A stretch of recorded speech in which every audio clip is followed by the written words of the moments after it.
going on, guys? What's going on? What's going on? Gonna wait for some potential setups here. So kind of at a standstill here. I've got a few accounts. I've got a few accounts with Apex that are due for a payout. So they've hit threshold and they've hit 10 days trading. So I can't really do too much on them. I activated another performance account with Apex this morning. That way we can have something else to trade. Really don't feel like trading an evaluation today. You know, time is money. So I'd rather trade something that is going to be worth it, right? Get the blood flowing a little bit. What I'm looking at here is we've closed, good morning. We've closed below, right? We've closed below the 20 period moving average. Now this range is 53 points. It's a very, very big range. We've got the initial balance high sitting at around 19,571.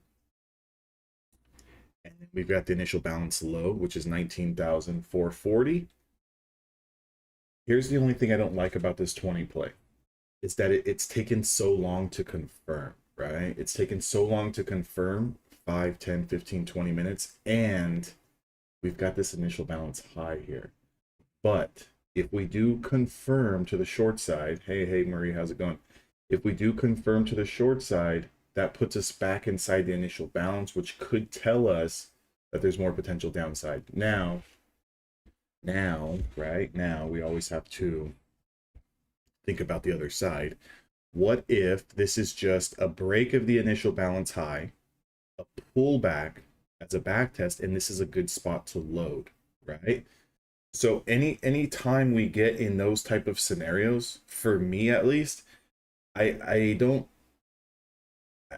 like, I have a bias for either way, right? I've got a bias for either way. So either, you know, we can go down, we can go up, right? That's the story of our lives, right? It can always go up, it can always go down. I might, just because this is a new evaluation, I might take this short if it does confirm, right? So if I go to, where's that? Hopefully I don't miss it here. If I go to this and I was to put in order to sell short here for one mini contract, if that confirms, then I'm going to probably look for just a 5-point scalp, right? Again, because this is a new PA account, I just want to try to slowly build a balance. Now, my thought process always when I start a new funded account is I need to take it low and slow. I need to try to build up the balance very, very slow. And we need to see if we can kick off the first, couple of days with some green trades. Now, if this thing wicks me in and then shoots up 20 points, to say the least, I'm going to be very upset. Because I already know, thinking this right now, that we do got that support there, and I don't like how long it's taken. Maybe the better trade here is that cheap long, right? The cheap long off the floor, and then use this current little like double wick test here and the initial balance highs as our stop loss. That's also another trade idea. Again, you got to play around with these trade ideas in your head. You kind of go through the different possibilities and scenarios. But we'll kind of see, right? I mean, I've got that order floating out there. Let's see what this does. Also, too, one thing to keep in mind, we're coming into lunch hour too as well. So, prime hours for my window to trade? No.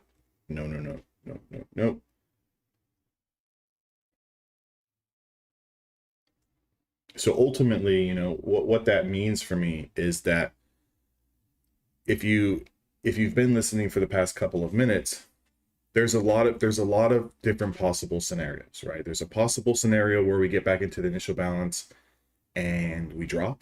There's a possibility where this is a fantastic long because it's cheap. We've got to clear out as our stop loss. We can use this floor. what's going against me, right? So I always think what's possibly going against me. Well, what's going against me is I got support sitting just a little bit below this confirmation of a 20 play. And again, you know, if you guys have watched my videos, I normally like my 20 plays to confirm with it's either on the next candle or the following candle, right? But also the longer price action stays going sideways and it's not really pushing up back over towards this 20 SMA, you know, the bigger the drop might be if it does come. But again, that's one thing that I'm analyzing, I'm thinking about. You know, I have the initial balance high right here as support, and I'm expecting volume to dry down a little bit. It's lunchtime, right? We're going into lunchtime. So when I kind of weigh all those things together, does that mean that I'm going to let all of these different thought processes go against my strategy? Of course not, right? Because if I did that, then I wouldn't have a strategy, right? I wouldn't have a strategy.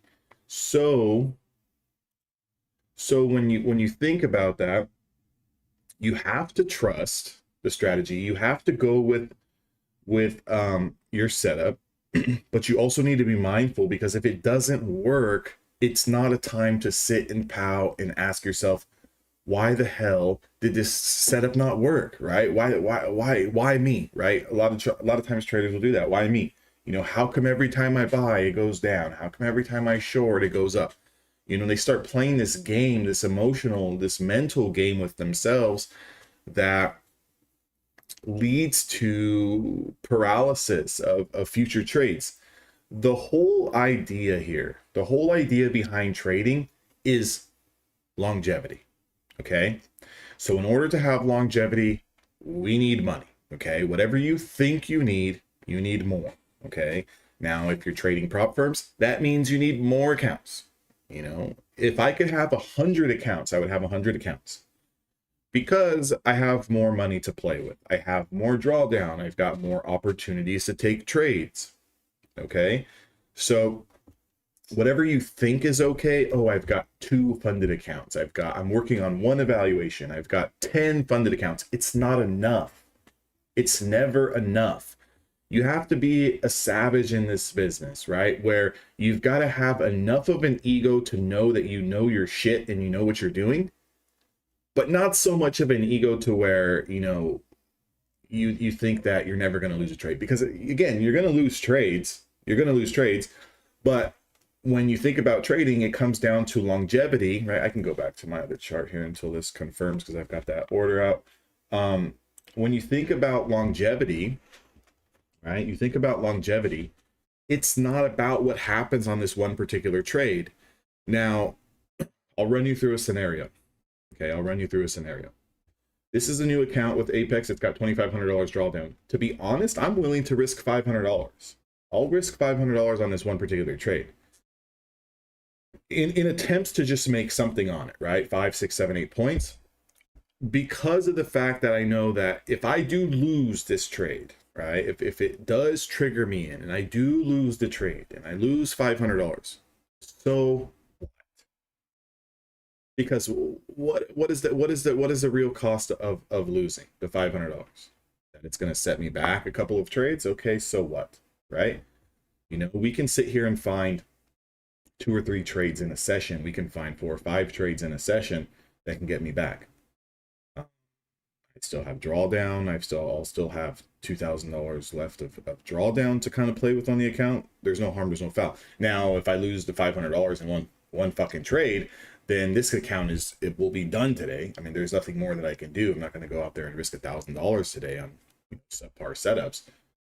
And that's a bullet that I'm going to have to eat. So a lot of times traders try to cherry pick which setup's going to work. You know, they'll take the things that I just mentioned and they'll say, well, it's lunchtime, and well, you know, yes, I don't like trading lunchtime. I get it. So why do you trade lunchtime? Because if my setup gives me the opportunity to trade lunchtime, then I'll trade lunchtime. Okay.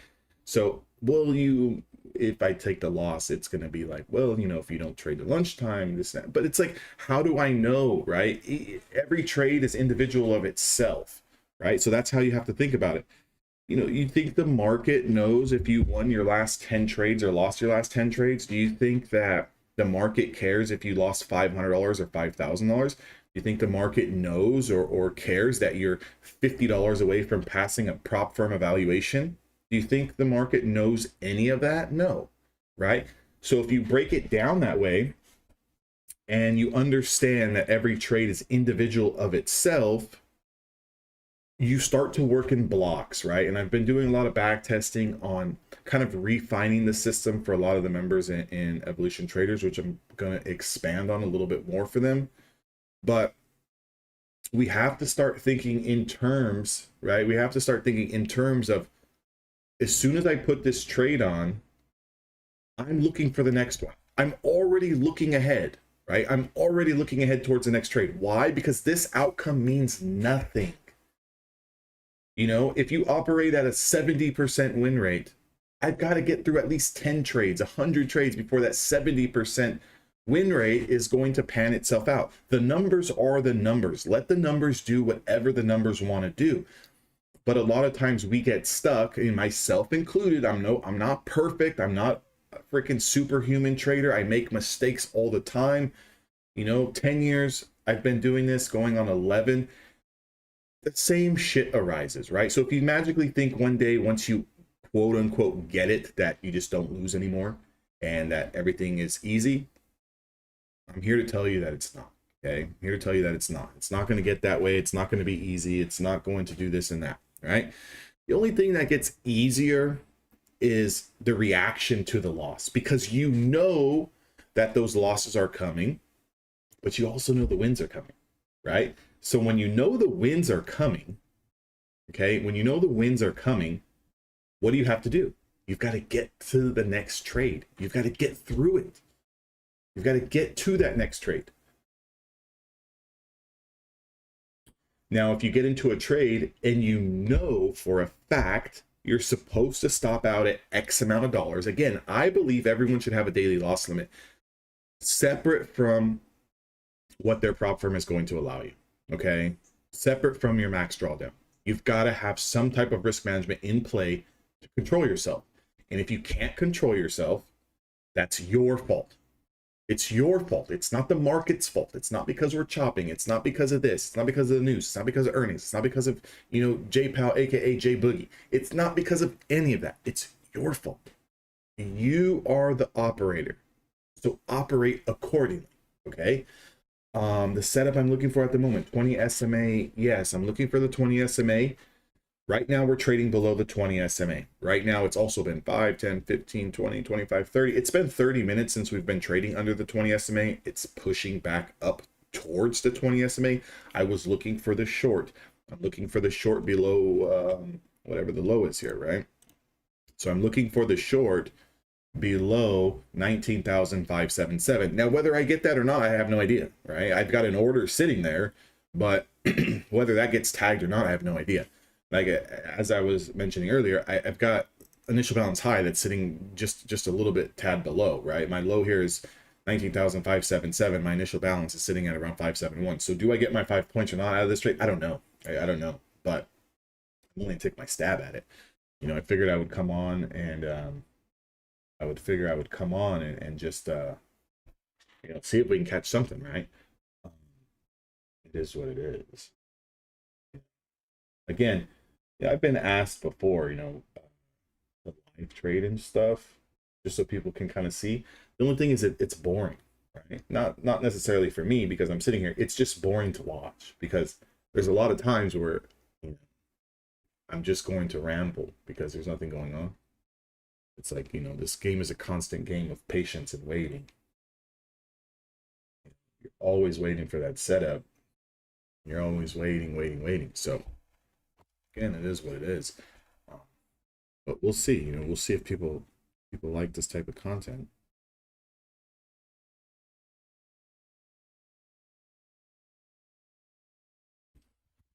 And I'll just continue to keep. What's up, Wolf? I'll just continue to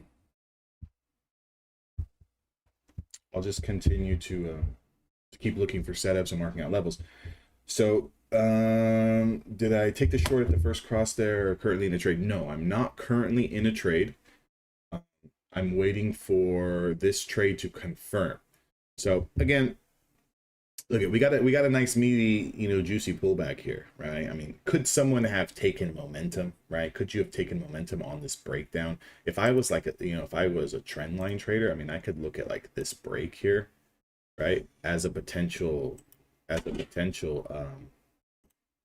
play. But again, no. I mean, I'm gonna wait for it to close underneath this 20 SMA, and then I'm going to wait for a following candle to take out that low below the 20 SMA. So, I'm in California, Pacific Standard Time. So 8:30 in the morning, we closed underneath the 20 SMA. I need a following candle to confirm the low of the 8:30 candle. Excuse me. I'm looking at a 5-minute time frame too, by the way. So that's what I'm looking for.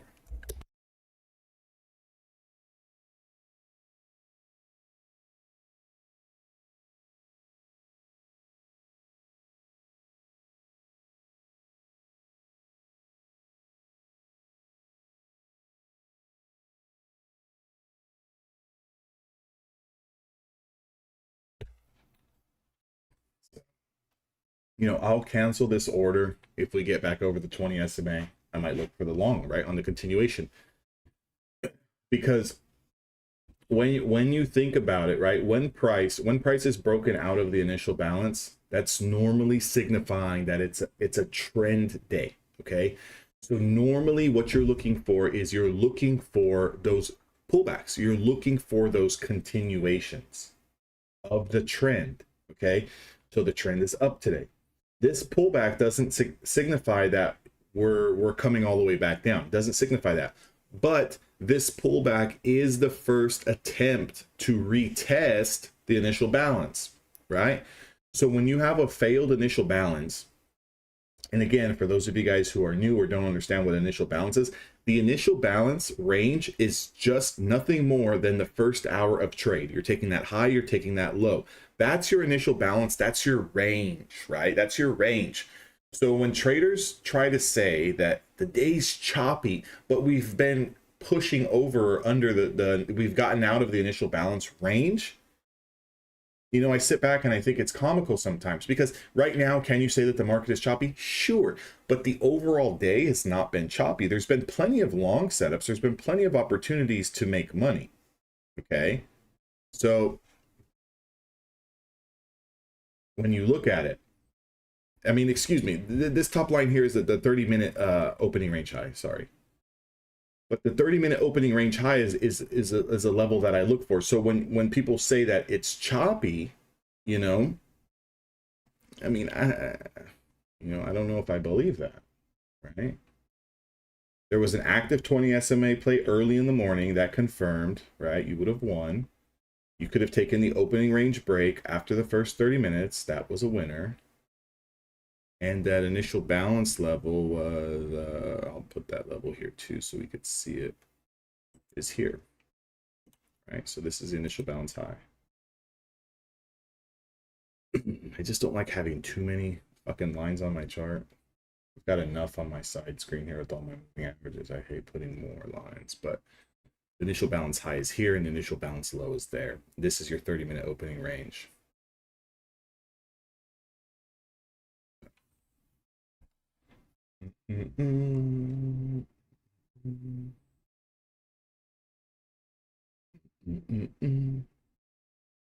So even the initial balance, right? Again, apologize for, when I start talking, sometimes the words, they get jumbled.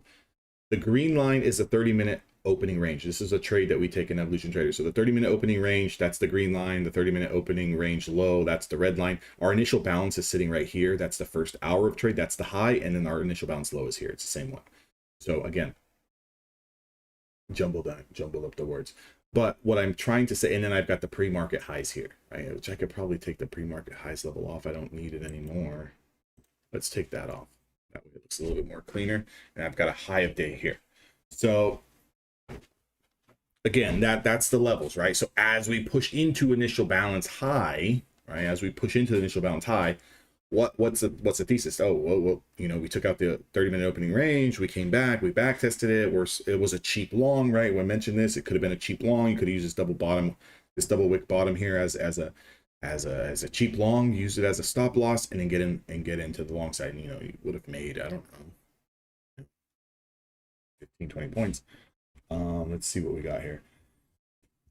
Same thoughts. A lot of these streamers, they will say it's choppy. Okay, not much to take me. Well, yeah, you know, again, so the thing is, like, you know, one person can say, right? One person can say that it's choppy while another person is taking trade after trade after trade.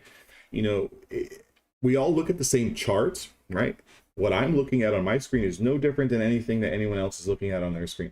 But dependent on the way that you trade, or strategies or entry models or whatever it is that you're using to give you an edge, maybe that's not working right now, right? Where you're not seeing something that you're used to taking.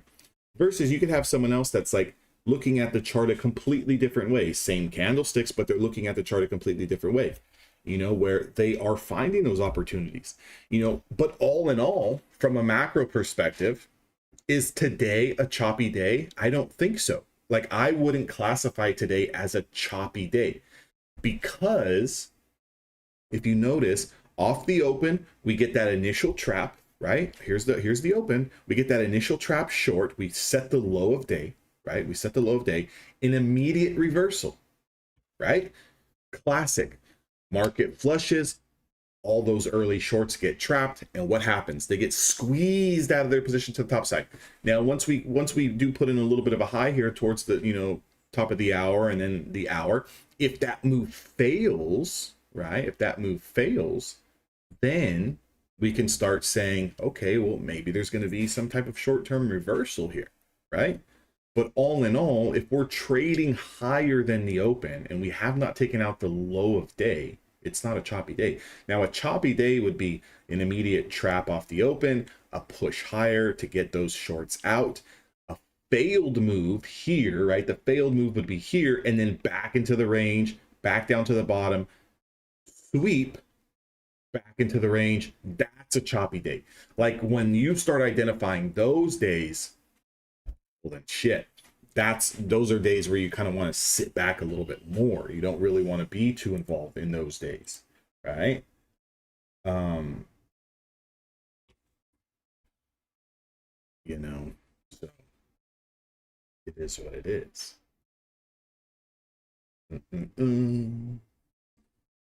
What else do we got here?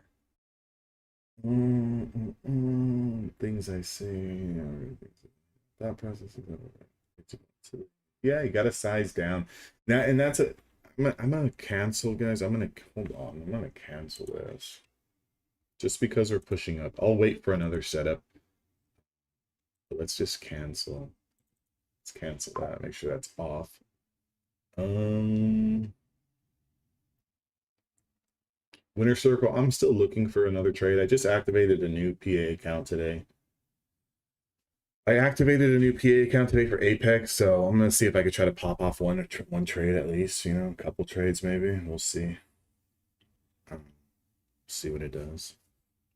But I mean, as far as, yeah, I didn't really take any trades off the open this morning. I've got 3 accounts that are ready for a payout with Apex, and I'm not trying to fuck them up, you know. So I'm not trying to overtrade them, right? They're over threshold. I think the balance is, I get $3,600. You know, I can only take out 2,000. They've got 10 trading days on them.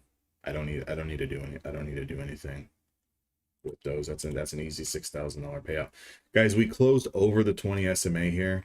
I just don't like to push up so aggressively, but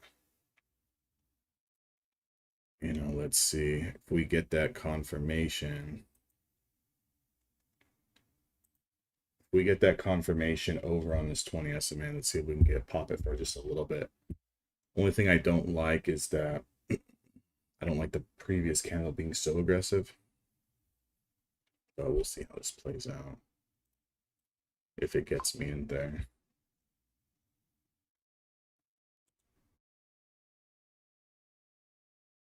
What else do we got here? Meanwhile, struggles refuse to trade. Mike goes, yeah, I mean, that's another thing too. And going back to that, I got off topic.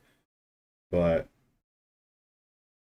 when you have traders who refuse to change their position sizing in different market conditions and environment is bad, right? Like it's bad because the only thing that we can't control is volatility, right? We can't control, the different market cycles. We can't control, the news. We can't control earnings. Like for me, I'm a technical trader. I could care less about the news or what Jay Powell's saying or anything. Yes, do those things move the market? 1000% they do.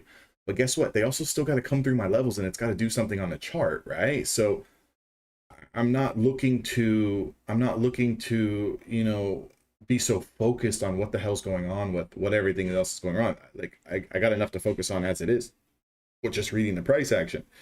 So I already know if what Jay Powell says is good or what the reaction is because the market's going to move up or down. I know what the reaction is off an earnings report because guess what? Did they sell earnings or did they buy earnings, right? Like we know whether whatever news or fundamentals are going on, it was good or bad based on what the price action does. Price action is always king. It's always going to tell you what it does. So again, but yes, so in different types of environments, you have to, right? You have to change your position size because for example, like recently, like within the last, I don't know, I mean, you guys can probably go like clarify it, but like, because you guys all trade, doesn't it feel like the last month, maybe even a month and a half, some of these ranges are huge, right? We've seen 1,000-point days on the Nasdaq, 600-point days swings up and down, right? 400-point days, 600, 700, 800 points.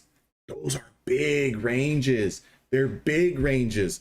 So when you have those huge ranges, right? When you have those huge ranges like that, it makes risk management very difficult because if you don't adjust your position sizing during those market changes, when markets are, are ranging a lot bigger, then you're going to be dead in the water. Because let's say, for example, someone who trades, I don't know, 2 mini contracts, when the average range of, let's say, a 5-minute candle, floats between 18 and 25. Okay, that's an average. That's average. You can kind of you know how to handle that. But let's say, for example, we're in an environment where some of these candles are 60, 70, 80 points, right? That you've just 2-3 times your risk on an already big position size of 1, 2, 3 mini contracts without even doing anything. Like you didn't increase your risk, the market increased your risk for you. So what do you have to do to adjust? You have to size down, right? As if the range was 20 points or as if the range was 25 points. You have to size down. Now, sometimes that means going down to micros, and people don't like to do that, right? Why? It doesn't make any sense. It doesn't make any sense because of the fact that you got ego or pride. You're used to seeing a certain dollar amount on the screen when you make trades. You're used to seeing a certain dollar on the amount when you close your account for the day or whatever, but you're not realizing that when the ranges were smaller, your losses are going to be smaller. Okay, when the ranges get bigger, those losses are going to be 2x, 3x, 4x, right? So if you've got a normal daily loss limit, let's just say someone's got a normal daily loss limit of 5 of $500, right? If the range is 2 or 3 times bigger than that,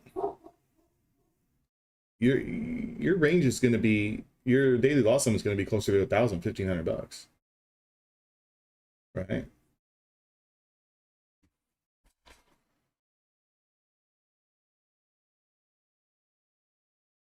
So quick rejection over the 20 SMA, back below it. Not enough confirmation there. Let's see if the short is just a rejection back down to the bottom or if it confirms as prior. Again, these are the tricky trades. But again, as stated, right? As stated before, this is lunchtime. So lunchtime volatility is definitely going to dry up. The volume is definitely going to dry up. The ranges are, look, I'm looking at the ATR drop drastically. The ATR an hour ago was sitting at 35 points. The ATR now on a 5-minute bar is 25 points. So we've already cut that in half here, or not, almost in half. And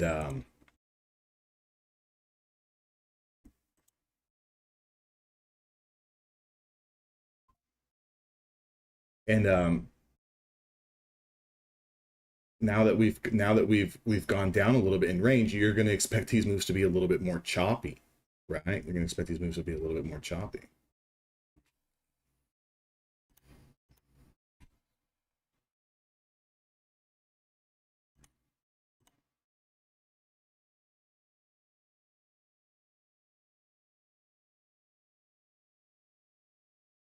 What do we got here? What are they saying here?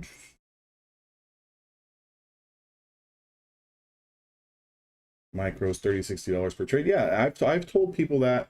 I've told people that for a long time. Imagine if your average win was anywhere between $30 and $60, right? Just imagine. Okay, it's not a lot of money. I get it. It's not flashy. You know, you're not going to be like all the people on YouTube and Twitter and wherever else you guys consume your content, you know, posting up these $20,000-$30,000 days. That's fine.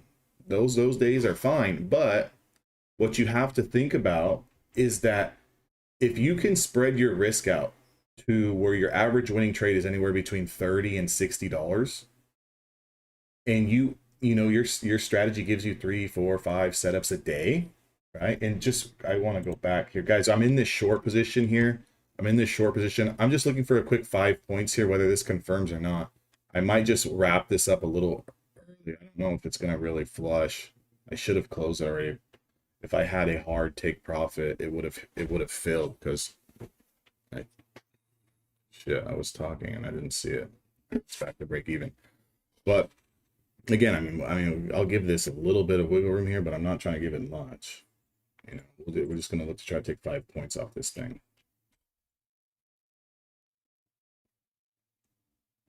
Let's see what this does here. 80. Yeah, it's and that's another thing too. When I'm looking at these plays, I've taken these plays enough. I like to see them go now. Like all this bouncing around it's doing, I'm only looking for 5 points. I need to see it flush right now on a scalp, because one aggressive wick back up, I'm going to be down $100, $200. So the longer it takes to confirm, the less confidence I have in the setup. And sometimes I'll just close it out, you know, if it's not really working. See, it's going to bounce back up. So if I look back towards my big chart here, where the hell is the big chart? Go back to this big chart. Yeah. That's another reason why I don't like to stream a lot. I fucking start talking and I miss my exit. So if you look at the 20 SMA play to the downside, right? If you look at this 20 SMA play to the downside, yeah, it did, right? It gave me the 5 points. So I should have been out of this trade already. That's my fault. And that shit's gonna happen, right? That's gonna happen, especially when I'm here talking and trying to read comments at the same time. So if we look at 19,626, this next candle went down to 19,612. That's over. That's 10 points. Very quickly though, guys. Very quickly. Like, so again, this is a prime example how if you're not on top of your shit and you're not effing paying attention, you can miss your 5 point window. You can miss your 7 point window, right? You can miss your 10 point window. Okay.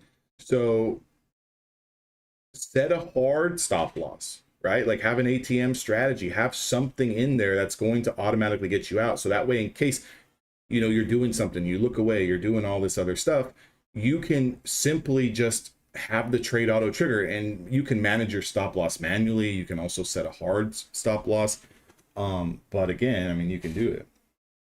Yeah, and greed will mess you up, right? Greed will mess you up. So a lot of times people will say, well, you know, I took, you know, some 20 plays and I lost on them. But like, I'll do back testing for those people and I'll see them like, how, what was your, well, yeah, exactly. There's no time to sit and cry about it. It is what it is, right? Just, we fucking move on. So when you look at different scenarios like that, you tell yourself, okay, what can I do to look for the next trade? What can I do to make sure that doesn't happen? How can I align myself to where this mistake doesn't happen again? If it's a mental mistake, we got to fix it. If it's a technical mistake, a human mistake, we got to fix it right away when it happens. We're not going to sit here and cry about it and wait for, you know, tomorrow or this, that, and the other, right? So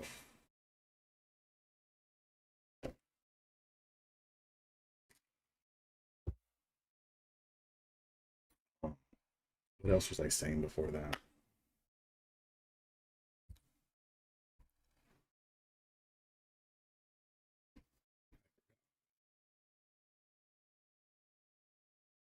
But anyways, I mean, yeah. So that's one. I'll fill you guys in. One mistake that I see, right? One mistake that I see with a lot of traders.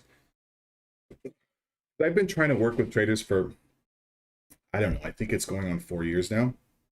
One mistake that I see in a lot of traders is that they understand their strategy, whatever strategy they're using. They understand it. They know when to get into the trade, but they don't have a plan for what happens after, right? What are you doing after, right? What are you doing after you get into that trade? If that trade doesn't work, what are you going to do? What's your stop loss? What's your take profit? Are you consistent with that stop loss? Whether it's a dollar amount or points, I don't care what you use. It doesn't really matter. But are you consistent with that, right? Because if you're not, how do you expect to be a consistent trader? You know? So when you think about that, everything has to align. You have to have a plan for when you get into the trade and it doesn't work. You have to have a plan for when you get into the trade and it does work. You have to have a plan for when you get into the trade and it's not doing anything, right? Just because your strategy triggered and you're in the trade, sometimes it can just do nothing. Like it's doing nothing, right?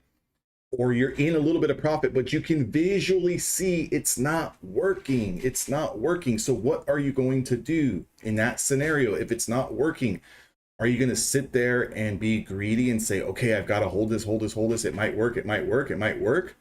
Kill the trade. Again, no one's forcing you to be in that trade. Kill the trade.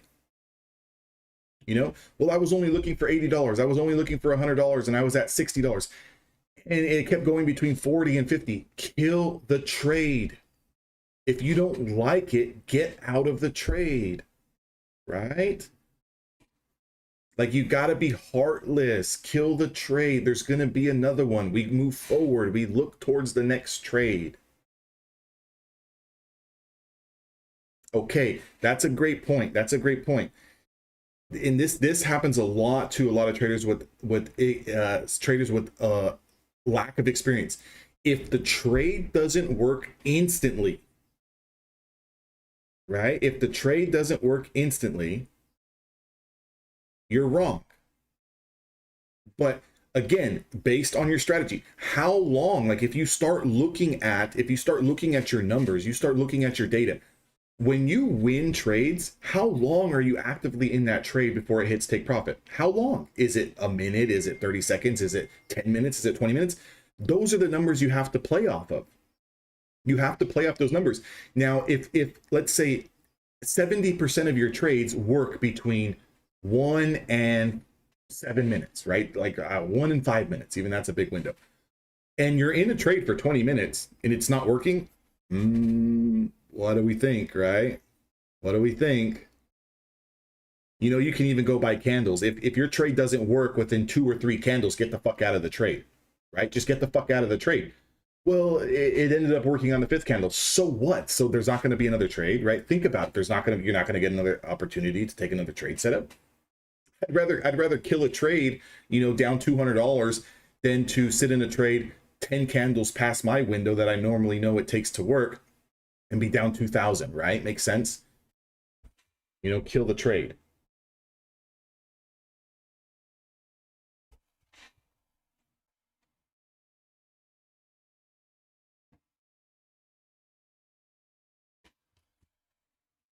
Price will reject off the 50 EMA pretty often. Yeah, I have a big chart here where I've got all the moving averages. Price respects the 20. Price respects the 50 EMA, 50 SMA. Price respects the 200, okay? Price respects the 200. There's other moving averages in there that we do respect as well, but again, those are the ones that, like, if someone's new and you don't want a bunch of shit all over your charts, I would start with those, right? I would start with those. Guys, we're still in this fucking trade short. I'm gonna cut it here. It's up $80. There it is. I'm out. So that's an easy $120 win there.